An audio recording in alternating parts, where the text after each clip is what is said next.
Bismillahirrahmanirrahim. Assalamualaikum warahmatullahi wabarakatuh. Welcome back to my YouTube channel. Saya Sani Nikma Fauzia. Dan di video kali ini saya akan menjelaskan tutorial salah satu cara dari sistem terdistribusi, yaitu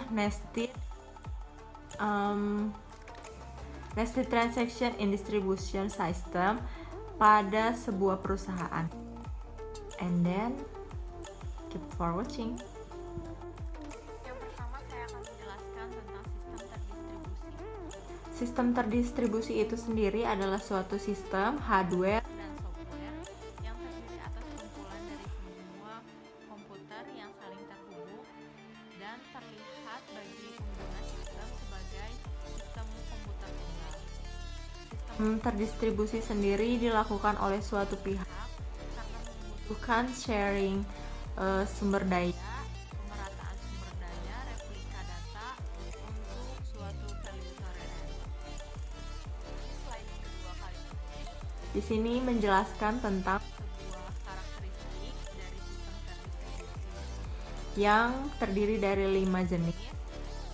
Yang pertama adalah resource sharing, yang kedua openness, yang ketiga concurrent, yang keempat value tolerance, yang kelima adalah transparency. Yang pertama, resource sharing itu adalah kemampuan untuk menggunakan hardware, software, dan data dimanapun di dalam sistem. Yang kedua ada openness, yaitu kemampuan sistem untuk mengadopsi serta mengintegrasikan berbagai standar teknologi dan sistem yang ada. Yang ketiga itu concurrency, yaitu kemampuan untuk menjalankan komponen-komponen dalam sistem sebagai proses yang concurrent. Yang selanjutnya adalah value tolerance, yaitu kemampuan sistem untuk menangani segala sesuatu secara tuntas dalam berbagai masalah yang mungkin terjadi. Yang kelima adalah transparansi, yaitu kemampuan sistem untuk membuat sistem terlihat sebagai sistem yang monolitik bagi perspektif pengguna dan mungkin juga perspektif programmer itu sendiri. Selanjutnya yaitu transaksi data. Pada transaksi data itu ada dua jenis, ada nested transaction dan flat transaction. Pada nested transaction itu transaksi di mana setiap transaksi utama dapat membuka subtransaksi.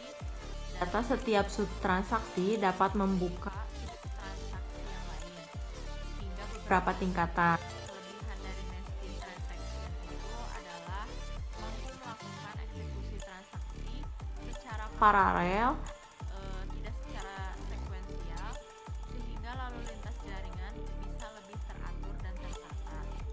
Yang kedua adalah flat transaction, yaitu suatu seri operasi yang bentuk secara intinya anatomik yang merupakan suatu sistem untuk bekerja sendiri. Flat transaction itu bisa dilakukan dengan mengaktifkan satu server aplikasi dengan satu database-nya.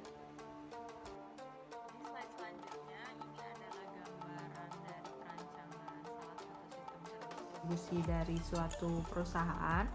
Untuk melakukan perancangan arsitektur yang menaiki bisa dilakukan dengan proses front end dan back end. Proses back end-nya itu merupakan proses yang berkaitan dengan kegiatan internal perusahaan, sedangkan proses front end-nya yaitu kegiatan di luar perusahaan seperti kegiatan perusahaan kepada pelanggan. Pada proses back end akan menyimpan data-data pribadi dan privasi perusahaan itu sendiri, seperti data pekerja, departemen, jadwal, dan lain sebagainya. Sementara untuk yang front end itu menyimpan data-data berkaitan dengan pelanggan, selalu berubah-ubah dan frekuensinya tinggi berbeda dari data kemudian ada data pelanggan. Dari gambar yang dapat dilihat,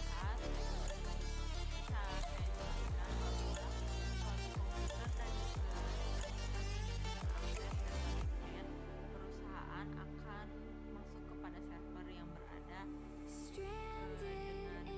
ketika ingin mengakses data front end, perusahaan akan terpisah menjadi dua tempat yang berbeda. Komputer utama atau itu hanya bertugas untuk menyalurkan data ke database anak. Dengan demikian, waktu tunggu yang dibutuhkan itu tidak akan lebih lama dan melakukan support dengan performa kerja yang baik. Biasanya front end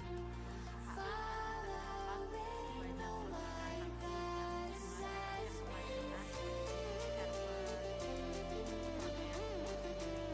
banyak transaksi pada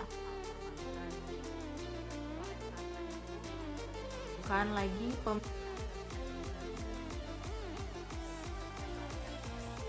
dapat jelaskan itu bagian front end dipisahkan lagi sehingga ketika server transaksi 1 sedang sibuk, lalu lintasnya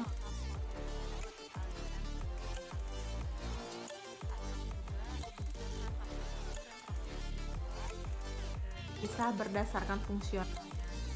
Misalnya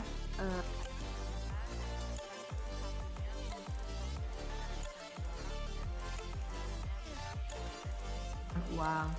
Secara sederhana bisa disebut juga nested transaction karena adanya pembagian ya, sehingga prosesnya berjalan secara paralel. Gambar ketiga ini saya akan jelaskan di mana bagian front end untuk transaksi itu terjadi kemacetan lalu lintas atau sedang sibuk. Server tersebut ditangani oleh dua server, yaitu server transaksi 1 dan server transaksi 2. Server utama itu tetap pada server transaksi 1, sedangkan server transaksi 2 itu sebagai pembantu proses transaksinya. Dengan demikian, proses transaksi dapat berjalan lebih baik dan lebih cepat. Dalam proses terdistribusi memiliki kelemahan, yaitu tingkat kesulitan tinggi untuk melakukan sinkronisasi data karena database tidak hanya terdapat pada server pusat namun juga pada server-server cabang lainnya, di mana setiap informasi harus segera dikirim ke server pusat sehingga terjadinya penurunan sumber daya yang bisa dikirim dari data server pusat. Dalam pemisahan ini, sistem akan dilakukan proses yang terjadi. Dengan kata lain, proses yang melibatkan banyak pemakai semua ini komputasi terpusat yang dapat mengakibatkan side effect. Setelah itu permintaan pada suatu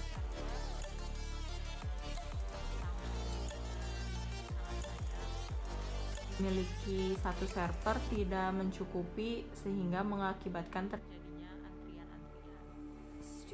Pada model gambar selanjutnya, yaitu model gambar keempat, merupakan model untuk mengefektifkan komputasi dengan menghubungkan atau menggabungkan fragmentasi database dengan replika. Model gambar keempat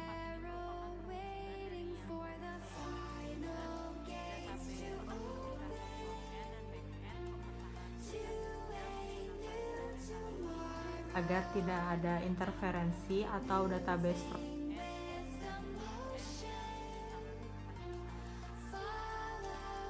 fragmentasi dari data backend berisi tabel yang berkaitan dengan proses backend yang ada pada database. Segmentasi lainnya berisi tabel-tabel yang berkaitan dengan proses dan fragmentasi data server. Kemudian untuk menampung transaksi itu ada dua database, yaitu database yang sama dengan data transaksi 1. Database replika transaksi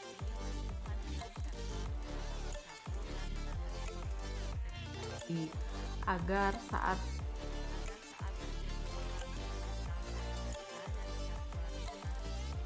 ke transaksi 1 itu dapat dikirim ke database replika transaksi yang kemudian terhubung dengan mengapa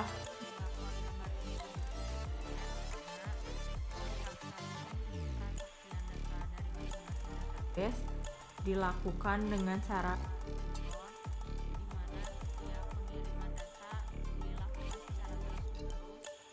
data pusat, karena ini sangat lebih cocok untuk menggunakan metode sinkron. Dan setelah adanya data yang dikirimkan secara bersamaan, hal ini memicu kecocokan dan kelancaran data server yang sedang berjalan.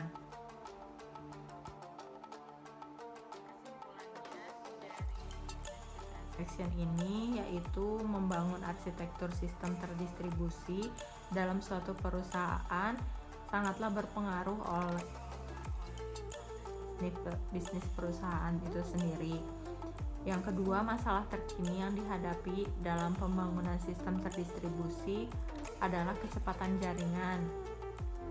Yang ketiga, pemisahan suatu sistem digunakan untuk pembagian komputasi, sehingga komputasi yang terjadi tidak terpusat dan tidak terjadi blocknet effect.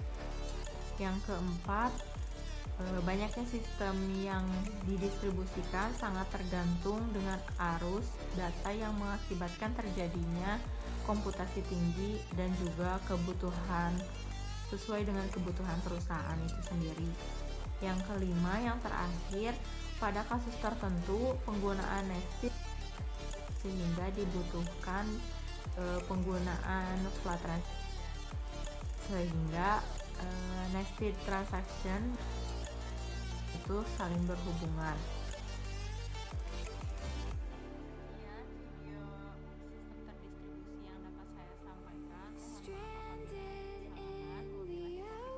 Wassalamualaikum warahmatullahi wabarakatuh.